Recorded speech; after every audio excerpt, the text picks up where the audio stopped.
Hey everyone, welcome back for another deep dive. Yeah. This time we're tackling something that I'm sure a lot of you guys have struggled with, Yeah. and that is ordering food in English. Oh, yeah. So we've got a ton of sources today, everything from YouTube tutorials that promise to help you order food like a pro, Mm-hmm. to some hilarious anecdotes about ordering mishaps, like one YouTuber got almost kicked out of McDonald's while filming a video. Oh, really? Yeah, so we'll get to that later. Okay. We even have some design analysis about how menus are strategically crafted to tempt your taste buds. Interesting. Yeah, it's fascinating how something as simple as ordering food can actually be so culturally charged. Oh, absolutely. Like a phrase that's considered polite in one country Yeah. could be totally weird in another. Yeah. So we're going to unpack all of that so you can navigate any food ordering situation with Hmm. confidence and cultural sensitivity. Yeah, so first off, let's start with those essential ordering phrases. You know, Mhm. the can I get a Mm-hmm. I would like to order. Right. The basics. Yeah, like the starter pack. Yeah. But I was surprised to find out how many nuances there were even with these basic phrases. Like one YouTuber emphasized the importance of pronouncing vegetarian clearly, Oh, yeah. so you don't accidentally end up with a meat lover's pizza. Right. Because that's happened to me before and it's not fun.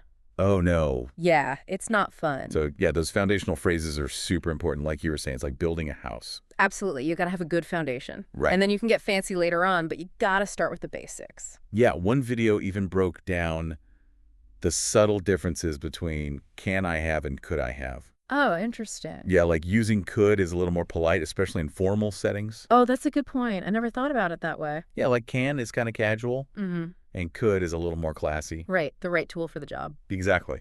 Okay, so now let's say you've mastered the basics Okay. and you're faced with this menu. Hmm. That's like longer than War and Peace. How do you navigate all of those options? Right. Especially if you're in a culture where like asking for recommendations is like a sign of weakness. Ooh, that's a good point. Yeah. Yeah, one article highlighted how in some cultures, you're expected to know what you want before you even sit down at the table. Right. Like if you deviate from that, you look unprepared. Yeah, totally. But then on the other hand, in some places like in the US, asking for recommendations is seen as, engaging with the server Right. and showing that you value their expertise. It's like this whole unspoken language Yeah, of ordering etiquette. it really is. So how do you know, like, what's expected where? You know what? It's all about research. Okay. Little pre-trip Googling Mm-hmm. can save you a lot of awkwardness. Right. And don't be afraid to look around, Yeah. see what other people are doing. Yeah. Sometimes the best way to learn is just by watching. Mm-hmm. Like being a culinary anthropologist. Exactly. Okay, so speaking of different cultures, let's talk about dietary restrictions. Oh, yeah, that's a Okay. big one. Yeah, because that's becoming increasingly common. Yeah. And one video suggested using very specific language. Oh, okay. Like instead of just saying, I'm allergic to nuts, Right. you should say something like, I have a severe nut allergy. Okay. Even trace amounts can be dangerous. Yeah. You don't want to mess around with that. Yeah, exactly. Yeah. And that's where, cultural differences Oh. can kind of clash a little bit. Yeah. Because in some cultures, that might seem really rude to be that direct. Right. But, when it comes to health and safety, Yeah. it's always better to be safe than sorry. Yeah. So this is all making me realize that ordering food is about so much more than just reciting phrases. Oh, for sure. It's about understanding like cultural context, nonverbal cues, Yeah. even the psychology of persuasion when it comes to getting what you want. Yeah, you're using language as a tool to navigate this whole complex social dance Right. that leads to delicious rewards. I like that. Okay, so we've covered the basics. We dipped our toes into cultural nuances. Mm-hmm. But what about those times when you want to go beyond the script Okay. and impress with your fluency? Oh, I like it. You want to bring out the big guns? Yeah, exactly. Okay, well, let's talk about idioms. Idioms. Yeah, those are those colorful little expressions that can make you sound like a real pro. Like spill the beans, Exactly. which has nothing to do with beans. Nothing to do with beans. But seriously, are idioms actually important when you're ordering food? you're probably not going to use them to, order a side of fries. Right. But understanding them can show that you have a deeper understanding of the language Okay. and the culture. So it's like adding a little gourmet spice.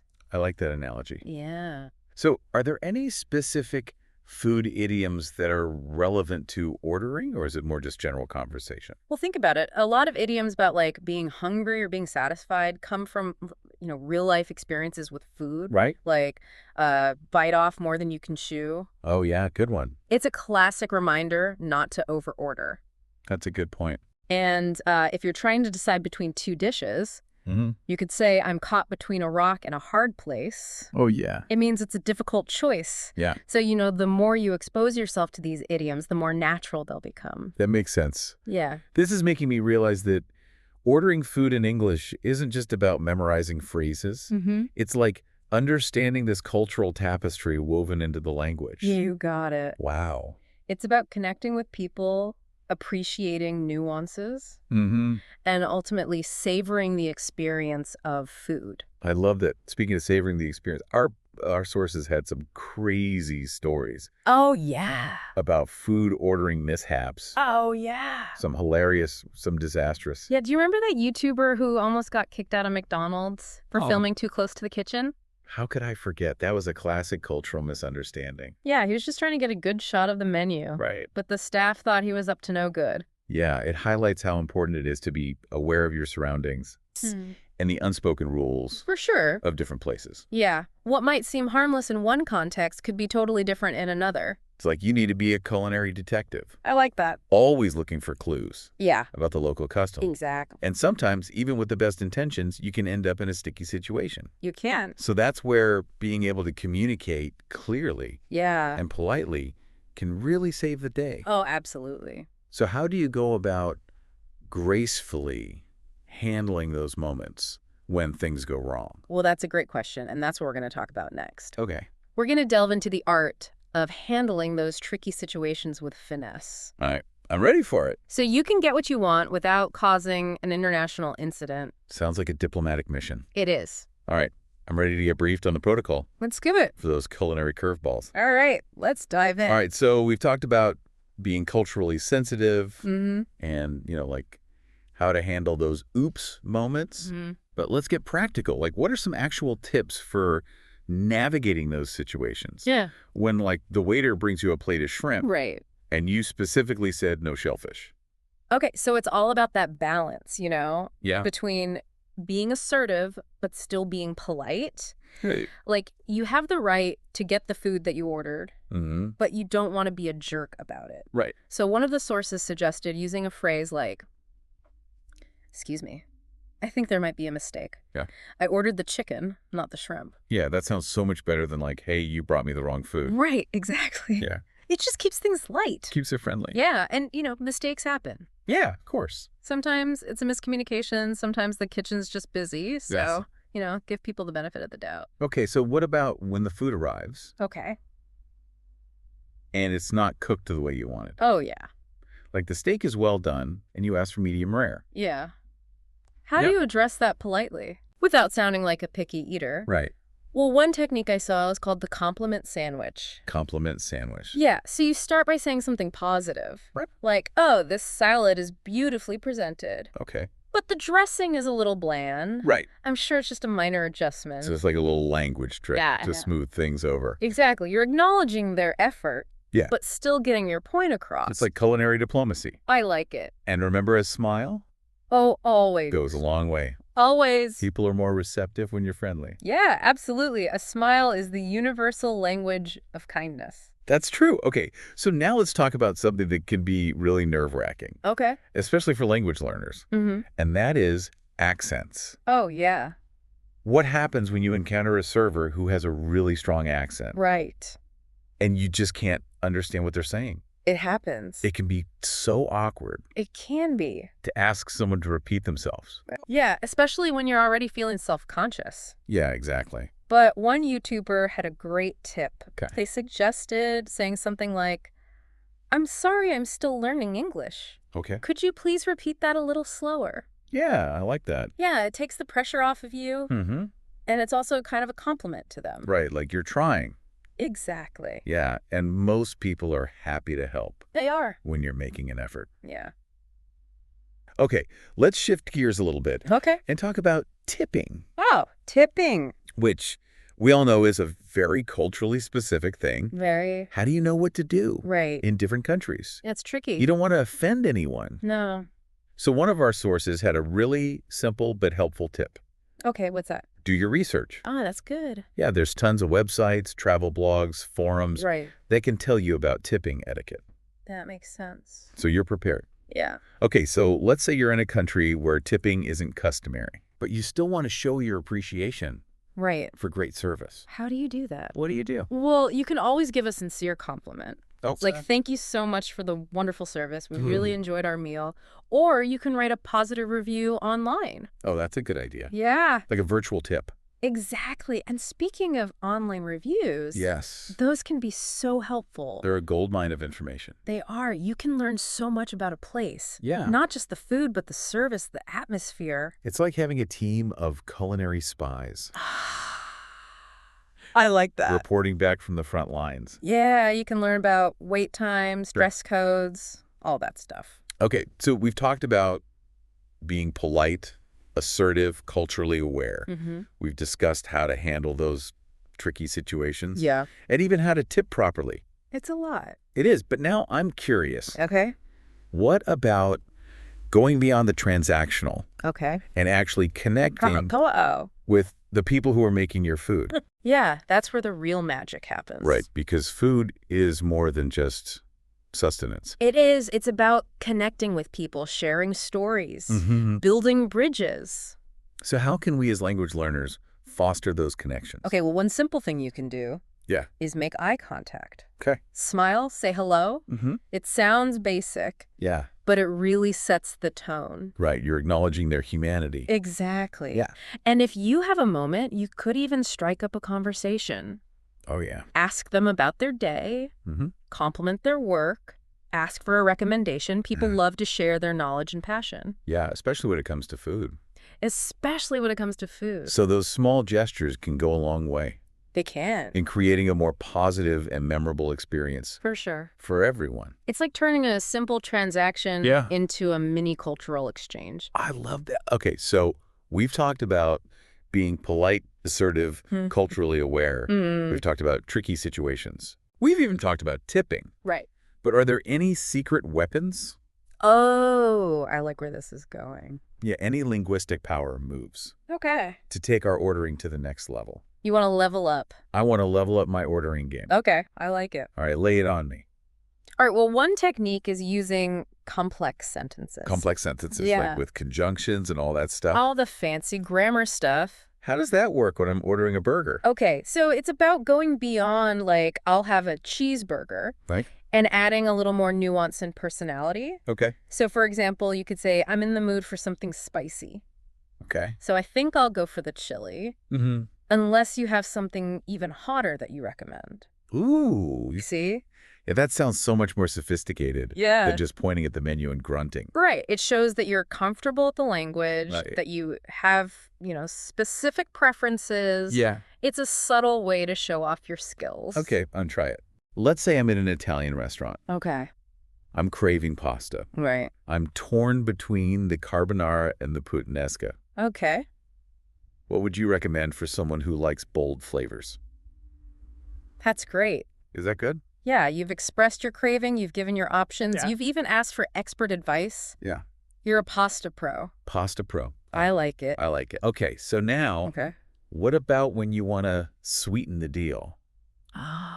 Like maybe get a free dessert or a discount? All right, tricky. Are there any linguistic strategies? Well, you got to be careful with this one Right. because in some cultures, haggling is expected. Right. And in others, it can be seen as rude. Yeah. But even in those cultures where it's not common, Mhm. you can still kind of hint at it. Okay. Coolly. So like I'm at a cafe. Right. I want a coffee and a pastry. Right. How about if I get a croissant with my latte? Okay. Could you throw in a small cookie? Okay. It's my birthday. What do you think? You're appealing to their generosity. Yeah. Maybe their sweet tooth. And who can say no to a birthday treat? Exactly. Fingers crossed. Fingers crossed. But what if things go wrong? Oh, okay. Like they mess up your order or the food's not cooked right? Yeah, what do you do? Don't panic. Don't panic. Right. Stay calm. Stay calm. Be polite. Yeah. Most people want to help. They do. They want you to have a good experience. No need to be a hangry monster. No, hangry monster. Right, so if they bring me my burger, Okay. though burnt to a crisp, All right. excuse me, I think this burger might be a little overdone. Okay. Could you please have the chef take another look at it? Perfect. Is that good? You're stating the problem Yeah. without being accusatory. And I'm not settling for a For- hockey puck. You deserve a delicious burger. I do. So a little assertiveness goes a long way. All right, I think we've covered just about everything you need to know. We've covered a lot. To order food in English with confidence. Yeah, from basic phrases to advanced techniques, cultural nuances. Yeah, all the tricky situations. Yeah, you're ready to conquer any menu anywhere in the world. Wow. Remember, it's not just about the food. Great. It's about the experience, the connections, the memories. Yeah. So go out there, Yes. order with confidence. You've got the skills to make it a truly enjoyable experience. And don't forget to share your adventures with us Yes, we want to hear your stories. about ordering food in English. All right, so we've covered like the nuts and bolts of ordering, Yeah. phrases and tips and stuff. Fray, all the practical stuff. But now I want to get into something a little more, Okay. I don't know, philosophical, I guess.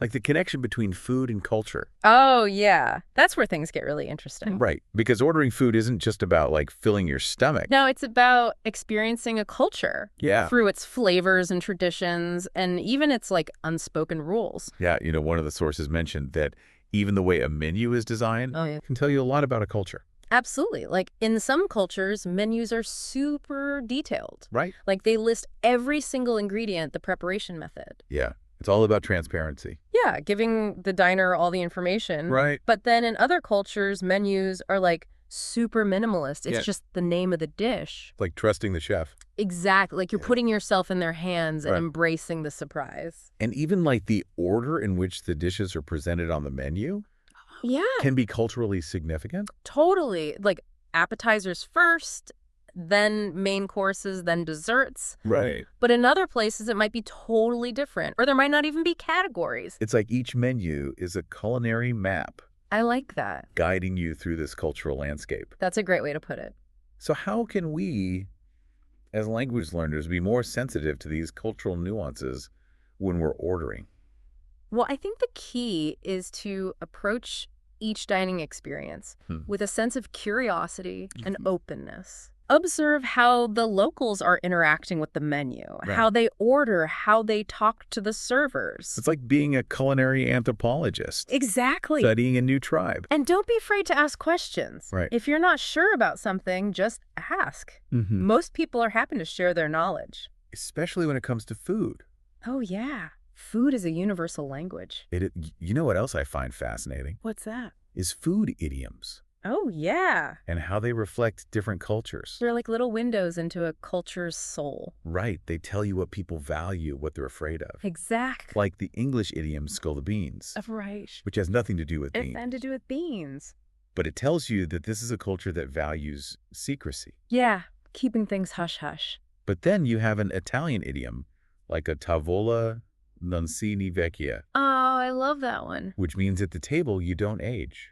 It's beautiful. It shows you that Italians value family and sharing meals together. Yeah, and the idea that food can nourish you in more ways than one. Right, it's like each idiom is a little story Mm-hmm. with a cultural truth embedded in it. And as you learn more idioms, you're basically expanding your understanding of the world. That's a good point. Yeah, and you're also adding more color and nuance to your own language. Right, because idioms can help you express complex emotions Absolutely. in a way that literal language sometimes can't. Okay, so I think we've covered a lot of ground today. We have From basic phrases to cultural nuances. idioms, tricky situations, Everything. the whole shebang. You are now equipped to order food in English with confidence and cultural sensitivity. Anywhere in the world? Anywhere in the world. So go out there, embrace the adventure, savor the experience, Try something new. and most importantly, don't be afraid to make mistakes. That's right. It's all part of the learning process. And who knows, you might even discover your new favorite dish. You never know. So until next time, happy ordering, everyone. Happy eating.